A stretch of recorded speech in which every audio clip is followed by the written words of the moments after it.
Salut, bienvenue dans cette nouvelle vidéo. Aujourd'hui, on reçoit Guillaume, Guillaume, monsieur photographe, on en parlera par la suite, qui m'avait laissé un commentaire sur l'une de mes vidéos YouTube, donc je ne sais plus quelle vidéo, bon, enfin, on aura le temps d'en parler, et qui me donnait ses chiffres avec Amazon Kindle Direct Publishing. Comme tu le sais, sur la chaîne, j'aime bien parler d'Amazon KDP. Et du coup, tu m'annonçais vraiment des chiffres super intéressants. Du coup, j'ai voulu que tu puisses faire partager ça à l'audience. Du coup, dans un premier temps, ce que je vais faire, c'est que je vais te laisser te présenter. Eh ben salut, merci déjà de m'inviter sur ta chaîne. Moi, je trouve ça rigolo, c'est une petite première. Ouais, alors moi, je suis Guillaume, monsieur photographe, comme tu dis, je suis photographe, comme le nom l'indique. Et puis, donc j'ai une activité de service classique photographique, quoi, D'accord? aux particuliers et aux entreprises. Là, je fais des mariages, je fais de la photo d'architecture, d'immobilier, des choses comme ça, Ok. d'événementiel. Et comme tu sais, l'événementiel, en ce moment, c'est un peu compliqué. Un peu, oui. Voilà. Donc, j'ai commencé à chercher sur Internet pendant le confinement, en fait. Donc, un petit peu avant le confinement, de fin février, je ne sais plus si on s'est confiné en mars, quoi, quelque chose comme ça, le premier. Des manières d'avoir un revenu qui soit un peu plus passif, ou qui soit en tout cas pas du tout dépendant de l'événementiel. Et je suis tombé donc sur des personnes qui utilisaient KDP. Donc, j'ai plus l'acronyme en tête, comment ça s'appelle, mais Kindle Publishing, Kindle voilà. Direct Publishing. Direct Publishing, voilà. Pourtant, je fais ça depuis déjà. Voilà. Donc, j'ai commencé à peu près fin février. D'accord? Mes premiers carnets, enfin, je sais pas, je pense que dans ta chaîne, tu as déjà une vidéo où tu expliques ce que c'est. J'ai vu ça. Mes premiers carnets, je les ai publiés en mars. Je n'avais pas trop de conviction, je savais pas trop si ça allait marcher. Puis en fait, j'ai vendu au bout de 3 jours mes premiers carnets. Ok. Euh, et puis, donc le premier mois, j'ai fait 250 euros, ce qui est déjà pas mal pour un premier mois, quoi. J'avais dû publier peut-être 50 carnets quand même déjà, peut-être un petit peu moins, une quarantaine. Ok. Le deuxième mois, c'était en plein confinement. Moi, je me suis lancé directement, je dirais même la niche que j'ai utilisée au début, après, parce que c'est vraiment cette niche-là qui a cartonné pendant le premier confinement et qui continue de cartonner d'ailleurs actuellement. D'accord. Le deuxième mois, je vais te donner plutôt un peu mes chiffres pour montrer. Voilà. Le deuxième mois, j'avais peut-être 70 carnets, quelque chose comme ça. J'ai commencé à faire 700 euros dès le deuxième mois, donc Ah ouais. c'était inespéré. C'est ouf, ouais. Un business que tu Avril. Et lances. voilà. Le mois de mai, c'était le mois où la niche dans laquelle j'étais a complètement explosé. Et donc, j'ai fait mon troisième mois seulement, 1690 euros exactement. D'accord? Ah oui. Donc Et toi, après, ça s'est un petit peu calmé puisqu'on est sorti du confinement. On était donc en juin. En juin, j'ai dû faire à peu près 1000 euros. Et puis après, juillet, août, ce sont c'est des mois qui sont par définition des petits mois pour, je pense, ouais. un peu tout le business. Peut-être pas sur la formation, mais en tout cas il y a moins d'achats en ligne. Donc j'ai fait des mois à 800-700 euros, mais ce qui est déjà pas mal. Alors évidemment, j'ai continué à produire des carnets. Septembre, ça a repris un petit peu avec la rentrée. J'ai dû faire un petit mois dans les peut-être 800 euros, quelque chose comme ça. Et puis octobre, D'accord? ça commence. On arrive à rentrer dans le quatrième trimestre, qui est le trimestre où les achats reprennent. Ouais. Où, voilà, ça flambe, quoi. Tout se vend, tout commence à se vendre en tout cas. Là, en décembre, c'est encore pire. Là, tout se vend vraiment. Donc là, on est remonté sur j'ai commencé à faire un peu plus j'ai fait 1200 euros en octobre et puis j'ai fait mon meilleur mois en novembre actuellement où j'ai fait plus de 2000 euros. Voilà, où là, sur un peu toujours la même niche en fait que j'avais déjà en avril, puisque je vais le dire à la fin là. Puis là, je donne pas encore mes chiffres de décembre, c'est pas aussi bon que novembre.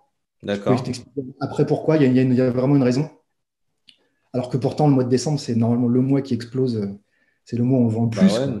c'est marrant. Je pensais Mais que tu allais bon, dire plus. quand je dis moins que novembre, je vais quand même pas être loin des 2000 euros, quoi. A priori, c'est parti pour ça. Voilà. Alors moi, la niche, je sais pas si je continue voilà, de parler comme ça, mais parce que sinon, je ne m'arrête plus. C'est intéressant, c'est ce qu'on veut sur la chaîne, des gens qui partagent des bons chiffres. Donc, Voilà. Donc, pour moi, il y a plusieurs façons de faire KDP. Il y a soit par des carnets, je vais pas faire un peu de jargon, mais il y a soit par des carnets, ce qu'on appelle low content, c'est-à-dire c'est vraiment des carnets lignés, on fait juste de la ligne et puis on travaille un petit peu plus sa couverture, on travaille ses niches. Je sais pas, on fait des carnets de je- cuisine, des choses comme ça. je- Genre, juste, ouais, vas-y. excuse-moi, je me permets de te couper. Comment t'en es venu au carnet? Parce que, en fait, ce qui est fou, c'est que tu avais une activité qui était au ralenti. Donc, toi, tu étais confiné. Enfin, tout le monde était confiné, pas que toi. Tu Ouais. étais confiné. Et du coup, ton activité de photographe, elle était vraiment en chute libre. Et Ah, tu t'es dit, je vais trouver une activité qui va me permettre de je pense au départ, tu disais juste de compenser ce manque d'activité, même pas d'en faire un vrai business. C'est ça, au départ, c'était vraiment pour compenser, parce que bah, j'avais du temps devant moi, quoi. Et donc, je me suis intéressé au dropshipping, je me suis intéressé un petit peu à l'affiliation, et moi, j'avais pas de communauté, de choses comme ça, c'était différent, parce Ouais. que même les abonnés que j'ai sur Instagram, j'ai 1700 abonnés sur Instagram pour l'instant, c'est vraiment pour me faire connaître de mes mariés quand je fais, voilà, c'est plus comme ça. Donc, j'ai cherché un moyen de faire quelque chose, quoi, de travailler, puis de compenser mon chiffre d'affaires qui était plus quand je suis petit, parce que pendant le confinement, c'était zéro, hein. Bah, c'est ça, ouais. C'était pas tout à fait zéro parce que je signais des contrats pour 2021, des choses comme ça, mais c'est Donc, pas. ouais, tu avais quand même des entrées, Et, ouais. et donc, un moyen assez simple, parce que c'est super facile en fait, KDP, qui était facile à faire et qui pouvait éventuellement rapporter de l'argent aussi de manière passive, mais assez rapidement, quoi. Ouais, Et pas trop complexe, parce que le dropshipping, il faut quand même bosser un petit peu pour. exactement. Moi, c'est ce que j'arrête pas de dire sur mes vidéos. En fait, je dis que si je devais recommencer de zéro aujourd'hui, j'irais sur Amazon KDP. Pour moi, c'est le business le plus simple, le plus facile à mettre en place pour gagner de l'argent sans audience, sans compétences, gratuitement. Enfin, il y a pas besoin de site internet, pas besoin de faire des vidéos. Tu publies et il s'occupe de tout pour toi. Enfin, Amazon s'occupe de tout. Pour moi, c'est l'un des meilleurs business. Je le dis partout et tu en es la preuve. Tu t'es lancé en mars. Un mois après, 2 mois après, tu faisais 1 600 euros, quoi. C'est plus qu'un Ah ouais, SMIC. c'est fou, c'est fou. Alors, on est pas mal en plus dans le même cas que moi, hein. Je suis pas le seul hein, comme ça, hein. Alors, il y a des réussites et d'autres qui réussissent moins, forcément, mais il y a des gens qui réussissent dans KDP, il y en a vraiment beaucoup, hein. C'est- Alors, moi, je me mets à la place de la personne qui va regarder la vidéo. Moi aussi, je me suis lancé. Et par contre, je me suis plus lancé sur les e-books. Donc moi, ce que je fais, ma technique, c'est que j'ai du trafic un peu froid que je renvoie vers mes e-books. Donc comme c'est des petits prix, ça transforme plutôt bien. Mais on va dire que je suis assez capé où je vais faire entre 150, 200, 250 euros par mois. Mais là, par contre, du full automatique. J'en ai mis quelques-uns, ils sont là, et après, bah, ça tourne tout seul, et je regarde même plus, en fait. Tous les mois, je fais minimum 150, 200 euros qui tombent c'est tous les bien. mois en revenus récurrents. Donc, pour n'importe qui se lance et qui veut même ne serait-ce qu'un complément de revenu, c'est top. Mais voilà, ma question, c'est comment tu as identifié des niches? Parce que là, apparemment, c'est très lié à la niche, le fait que bah, ça a cartonné vite. Comment tu as identifié une niche en disant, voilà, cette niche-là, je sais qu'elle va cartonner, et du coup, je me lance dessus. Très bonne question. Alors, pourquoi j'ai pris la niche-là? Alors, la niche que j'ai choisie, en fait, c'est une très grande niche, c'est la niche des enfants. C'est la niche des D'accord. carnets d'activité pour les enfants au départ. Après, j'ai un petit peu plus poussé ça. Je l'ai identifié parce que simplement, j'ai des enfants. En fait, c'est avec mon entourage. Je pense que c'est beaucoup quand on choisit une niche, c'est des trucs qu'on connaît aussi. Voilà. Exactement. Mes premiers carnets, par exemple, moi j'étais un joueur d'échecs, mais un de mes premiers carnets, c'était un petit carnet d'échecs, quoi. Bon, ça se vend pas trop, mais c'était voilà, une niche, j'ai trouvé comme ça parce que c'était quelque chose que je connaissais. Et donc, c'était par les enfants, en fait. Qu'est-ce qu'ils aiment faire? Qu'est-ce qu'ils font? J'ai deux enfants qui ont là 9 et 12 ans, mais je les ai connus aussi plus petits, donc j'ai pu voilà, faire. Exactement. J'avais en tête le développement de l'enfant, un peu ce qu'on pouvait leur proposer, et ce qu'ils aimaient, donc je leur ai fait tester aussi. Voilà, et j'ai commandé mes propres carnets pour qu'ils voient. Voilà, c'est comme ça, c'est beaucoup avec l'entourage, avec ce qu'on aime faire, avec sur quoi on est intéressé, quoi. Je pense que la niche, plus facilement, on peut la trouver comme ça, quoi. Bah, Mm.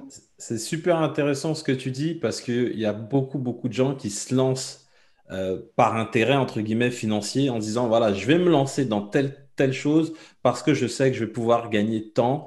Et en fait, bah, quand tu te lances, entre guillemets, à contre-cœur et avec juste comme pourquoi de gagner de l'argent, eh bah, ça fonctionne pas. Vraiment, ça fonctionne pas. Et toi, voilà, tu as fait par rapport à ton expérience personnelle. Donc forcément, bah, tu allé dans les produits pour enfants et forcément, bah, ça tombait où c'était un moment où bah, les enfants étaient à la maison et ils avaient besoin bah, de se former, de faire du coloriage, de ces genres de choses. Et donc, ça tombait vraiment bien. Donc, et en plus de ça, t'as donné une notion très importante en disant, j'ai créé quelque chose et je l'ai fait tester. Et ce qui est bien avec Amazon, c'est que une fois que c'est publié, tu peux revenir et modifier en fait ton e-book très souvent pour l'adapter, pour qu'il soit mieux, pour qu'il ait des meilleures notes, etc., etc. Typiquement, une vidéo sur YouTube, tu la publies, c'est fini. Voilà. Si tu as oublié telle ou telle chose, bah, tu es obligé de la supprimer. Alors que là, Ouais, ce je qui sais. est bien avec les carnets, c'est que tu peux envoyer un premier jet, tu publies, et, euh, et après, par la suite, bah, si tu vois, selon les retours de tes clients, tu peux continuer à adapter. Tu voulais dire Moi, c'est peut-être ce quelque qui chose. m'est arrivé, l'adaptation, c'est un des trucs qui m'est arrivé par exemple en décembre, c'est un petit peu pour ça que j'ai vendu un petit peu moins. Un de mes, j'ai fait traduire un de mes carnets, qui a Un de beaucoup de tes, texte, un de tes en italien. best-sellers. Ouais, c'est un de mes best-sellers, quoi. Et si ça se vend très bien en France, ça se vend d'ailleurs, donc je l'ai traduit dans toutes les langues. Et ça n'a pas marché dans toutes les langues, mais ça a très bien marché en Italie. Donc j'ai fait traduire en italien. J'ai utilisé 5 euros. Tu vois, donc tu payes en fonction du nombre de mots que tu as à traduire, quoi. Ça va de 5 euros, je crois que ça m'a coûté 20 balles, la traduction. Mais par rapport à ce que ça me rapporte, ça vaut vraiment le coup. C'est ça. Et sauf que j'ai pas pris un natif, ça c'est une petite erreur là quand on fait traduire ces e-books ou ces carnets, je pense que c'est vraiment important de prendre un natif. J'avais pris un natif en allemand et en allemand ça a un petit peu bien marché, ça a bien marché, j'ai eu des bons retours. Par contre, j'ai commencé à avoir des sales notes sur le bouquin italien. J'avais des 2 étoiles, des 3 étoiles et des 1 étoile, alors qu'en France, j'ai 80. Il a plus de 80 évaluations et je suis à 4,6 de moyenne, donc j'ai presque que des 5 étoiles, quoi. Donc je ne comprenais pas ce qui se passait. Et à un moment, j'ai eu un petit commentaire avec la petite photo et qui expliquait qu'en fait, la traduction était toute pourrie, quoi. Donc ça, je l'ai refait traduire, mais cette fois par un natif. Ça m'a recoûté 30 balles. Donc voilà, le fait de ne pas avoir voulu gagner 10 balles au départ, finalement, ça m'a fait perdre pas mal d'argent. Et du coup, le bouquin a commencé à moins se vendre. Donc là, maintenant, je vais être obligé d'attendre 1 ou 2 mois. Donc on sera sorti du quatrième trimestre Ouais. pour avoir de nouveau mes 5 étoiles, etc. Mais je pense que c'est un livre qui va se vendre encore en tout 2021, quoi. D'accord. Donc, ouais, ça, il faut vraiment faire attention sur la traduction. Déjà, là, il y a une notion importante, encore une fois, c'est que tu prends tes best-sellers et après, comme c'est des carnets, c'est pas un e-book.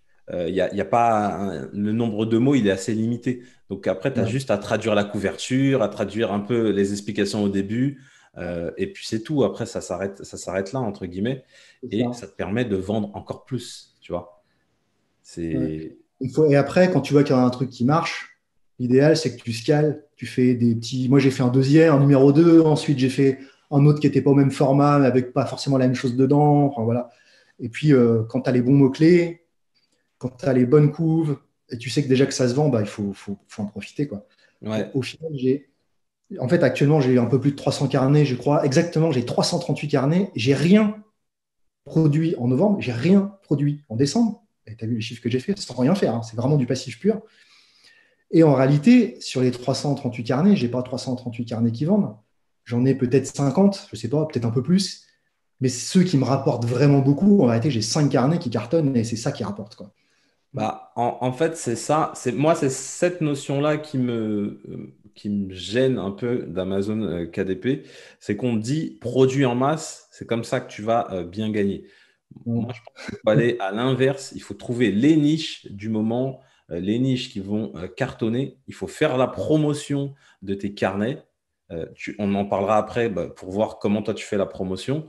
Mais voilà, c'est super important ça au départ parce que faire de la masse, c'est pas viable. Parce que là, je me mets à la place de quelqu'un qui va regarder cette vidéo. Il va se dire, OK, super, il gagne très bien, c'est top, mais il gagne très bien parce qu'il était à temps plein. Parce que là, comme tu étais confiné, tu étais vraiment à temps plein. C'est bien ça. Ouais, ouais, j'étais à temps plein dessus, ouais. Ouais, Voilà. Et pendant je deux me mois. dis, Ouais. quelqu'un qui est salarié, il peut peut-être pas produire 300 carnets en quelques mois, tu vois. C'est assez chronophage, je trouve. Il n'y a pas besoin, en fait. Il n'y a pas besoin, effectivement, comme tu dis, de produire 300 carnets. Je pense qu'il faut vraiment. En fait, voilà, pour moi, il y a deux techniques KDP. Soit tu bosses à temps plein et tu veux faire de la masse, mais à ce moment-là, il faut que tu produises. C'est pas 300 qu'il faut produire, c'est 3000, 4000, tu vois, pour faire de l'argent. Il y en a, c'est leur méthode. À mon avis, c'est pas super viable, en tout cas dans le côté passif, parce qu'il faut tout le temps que tu produises, quoi. Et il y a l'autre méthode où tu n'es pas obligé de travailler à temps plein dessus. Je pense que tu peux faire ça un petit peu le soir, un petit peu le week-end, quand tu as un petit peu de temps libre. Mais par contre, ça demande de réfléchir un petit peu plus. Et peut-être tu ne produis pas un carnet tous les mois. Quand je faisais ça, je produisais 3 carnets par jour, tu vois. Tu produis un carnet toutes les semaines, voire toutes les 2 semaines, du moment que tu as fait ton truc chiadé, tu as bien réfléchi à tes mots-clés, tu as bien réfléchi à ton intérieur, à ta couve et tout, quoi. Je pense que c'est vraiment un truc que tu peux faire en produisant pas tant que ça. Et du coup, toi, tu produis 1 à 2 carnets par semaine, à peu près. C'était ça. à la fin, je produisais peut-être Ouais, pas un, enfin, à deux la carnets fin. par semaine. Je produisais deux, trois carnets par semaine, c'est ça. Ouais. Quand j'étais plus à temps plein, quoi. Et c'est des carnets qui se sont vendus. Voilà. Je pense que c'est une stratégie intéressante de travailler sur vraiment la qualité de ce que tu produis Ouais. et pas besoin de produire de la quantité absolument, absolument pour produire. Parce qu'en plus, moi, j'ai plein de carnets que j'ai fait comme ça parce que je dis, tiens, je vais aller dans telle niche, je vais aller dans telle niche, qui ne se sont jamais vendus.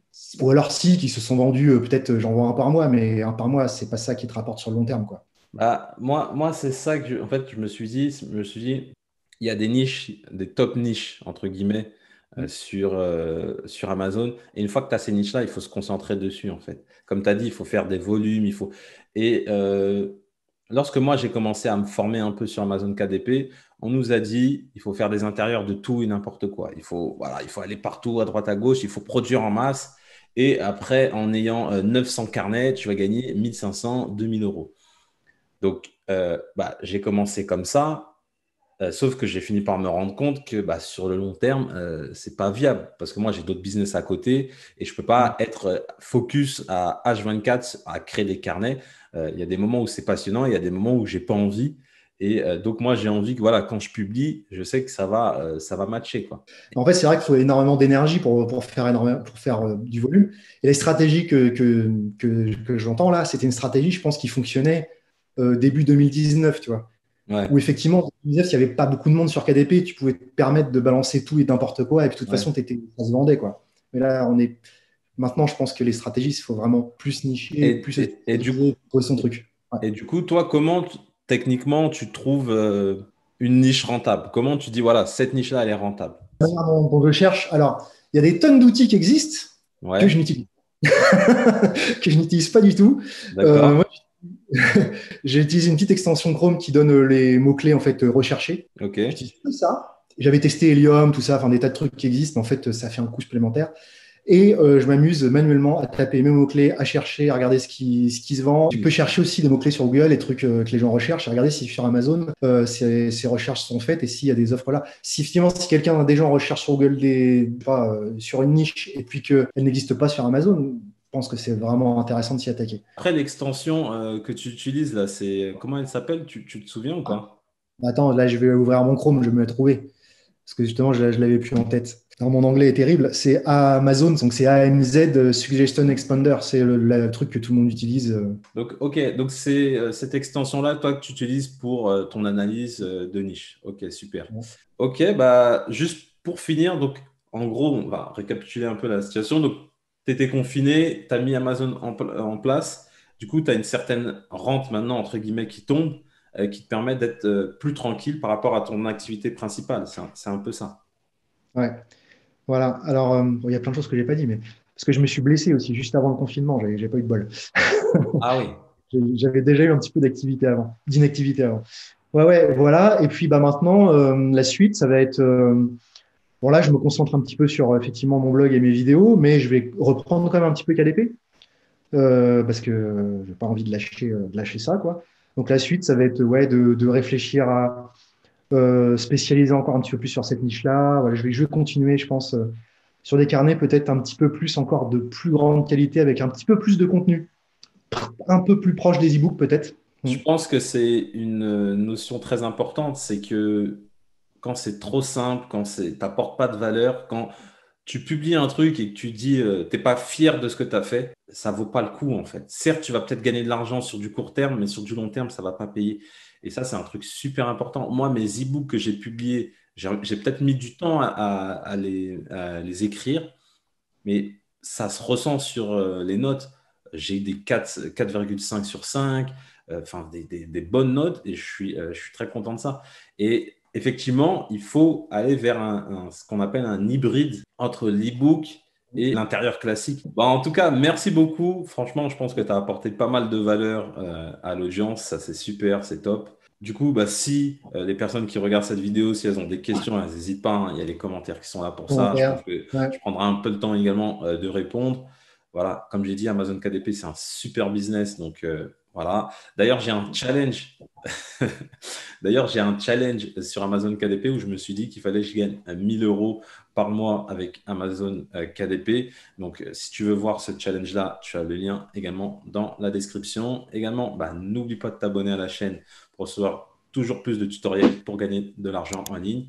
Et comme je dis toujours, pour connaître le succès, il faut rester persévérant et déterminé. Du coup, je te dis merci Guillaume et peut-être à une prochaine. Merci à toi, c'était super sympa. À une prochaine. Merci, ciao.